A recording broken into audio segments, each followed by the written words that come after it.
guys, today I'm headed in my monthly book chat and like, holy shit, a lot of stuff has happened. I have 10 things to talk about. 10! And I don't know how long this video is going to go for, but I just thought I should make it now. Normally I make it a lot later in the month, but because there is so much to fit into one video, I'm going to make this one now, and hopefully there'll be other stuff happening next month, but not as much. But this is the book chat for the month of May, and I went to say March then. It is already May. Actually, it's nearly already June. What the actual hell is going on? But anyway, let's get into it. So the first thing to talk about is we've got the Wicked King cover reveal by Holly Black. So,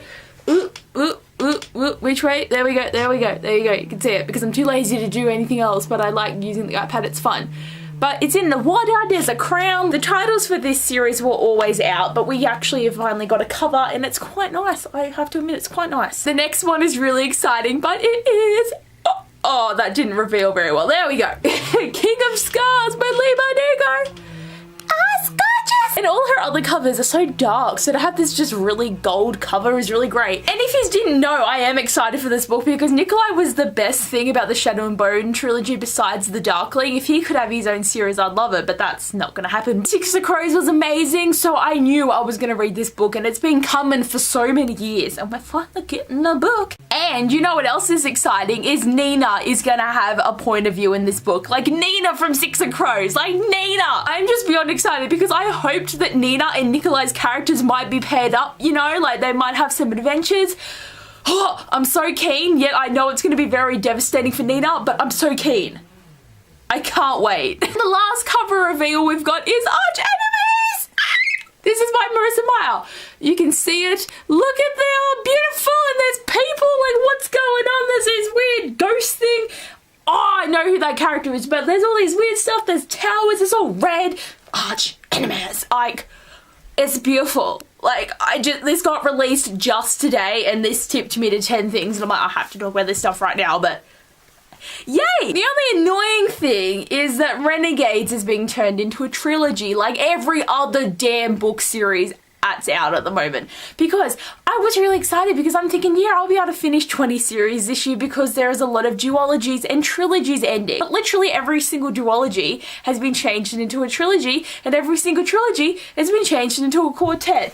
There is literally about 10 things that this has happened to, and like I do actually talk about this a bit more in my day in the life video in part 2 that's going to come out. So if you do watch that video, I give this more thought there, but like, what's going on? Because like, yes, I like to have a series expanded, but if you tell me they only got me 2 books, I'm prepared to only wait for 2 books. So having to wait for a 3rd book is just hecka annoying, but yeah, we got book 2 and we're gonna have to wait another year for book 3. Like, this is literally my page of notes. There's so much crap going on, but that is all my cover reveals. So the next thing is the title reveal for The Blood Spell, which is the 4th book in the Ravenspire series by CJ Redwood. Always exciting when something gets a title, but yep, this is The Blood Spell, and I'm pretty sure we're aiming for like a Sleeping Beauty retelling here, so I am hecka excited. Another title reveal we've got is Children of Virtue and Vengeance, which is the 2nd book in the Children of Blood and Bone series. Well, that's going to be a trilogy now, I think.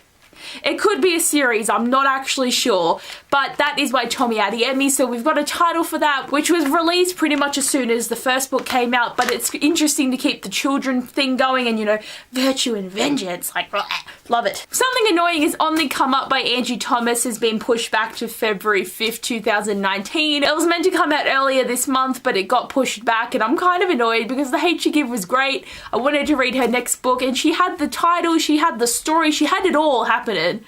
But we're just not getting the book, and it's kind of annoying that I have to wait until next year. So this is an anticipated read that won't get read this year because it's not actually happening. So kind of annoying, but if anyone was wondering where the heck that book's at the moment, it's not getting published till the 5th of February. The next thing I want to talk about is Caraval, which is now being turned into a fucking trilogy. It's meant to be a duology, now it's a trilogy. We're getting Legendary at the end of this month. Seriously, I've read 3 series this year, and I haven't finished any series again because they are all being made bigger series, and it's annoying me.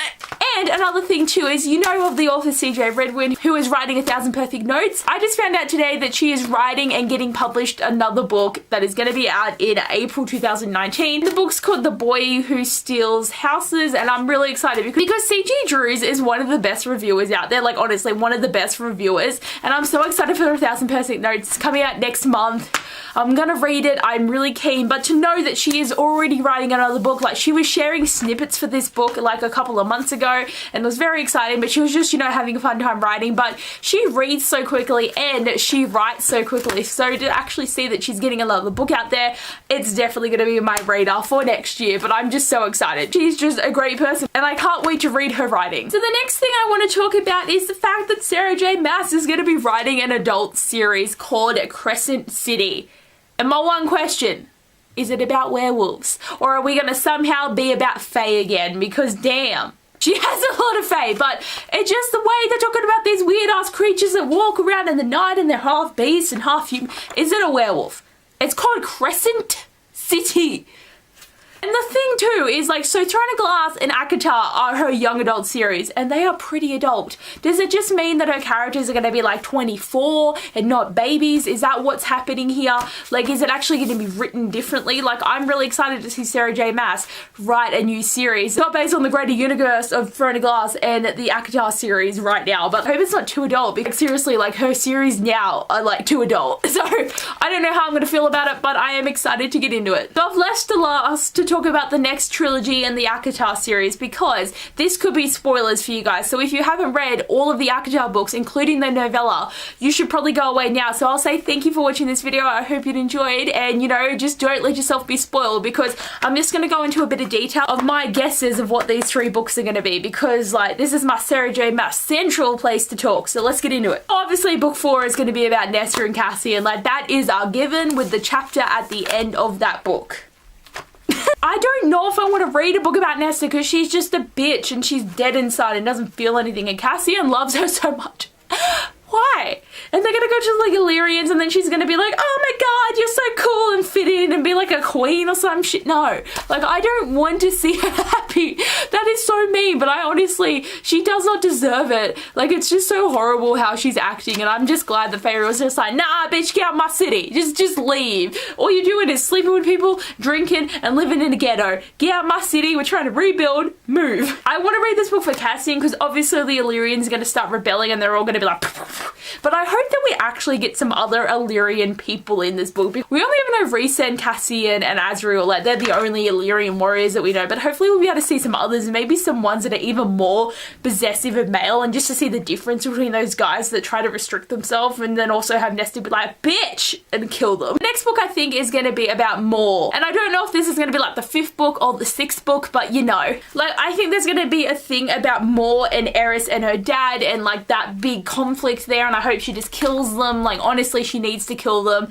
But I also think there's going to be a lot of information about Maul traveling around to different areas of their world and talking to people and trying to make alliances with everyone, and she's going to meet her new girlfriend, hopefully. I hope she meets a girlfriend. She's going to run around on her horses and then kill all those bitches, you know? Like seriously, she needs to kill her whole family. Kill Eris, just kill them all, and then run the Court of Nightmares and be like, bam. But I feel like it's going to be a very Maul related book here, and like I'm excited. And the last book has to be about the Band of Exiles. Like that's just the only thing, because they keep talking about this band that Lucian's in where he feels better with these humans than anyone else, and there's serious talk that there is a Swan Lake retelling in one of these books, and Vassar is literally Swan Lake. Like he turns into a bird during the day and becomes human at night. Like that's just Swan Lake, and that's what Vassar is. But I feel like Elaine's going to be a part of Lucian's story here, because she might start to let go of her feelings for Grace and then actually start to understand Lucian, and I feel like Azriel is going to be a part of this story, because I want there to be a love triangle there. Like, I mean, I just don't see Elaine and Lucian together at all, and I'm pretty sure Sarah J Maas said that Elaine and Azriel aren't gonna actually ever be in love. They're just gonna be very platonic, and I'm just like, bitch, why? It's really odd that, you know, Favourite and her sisters end up with the 3 main characters. Like it's a bit much, but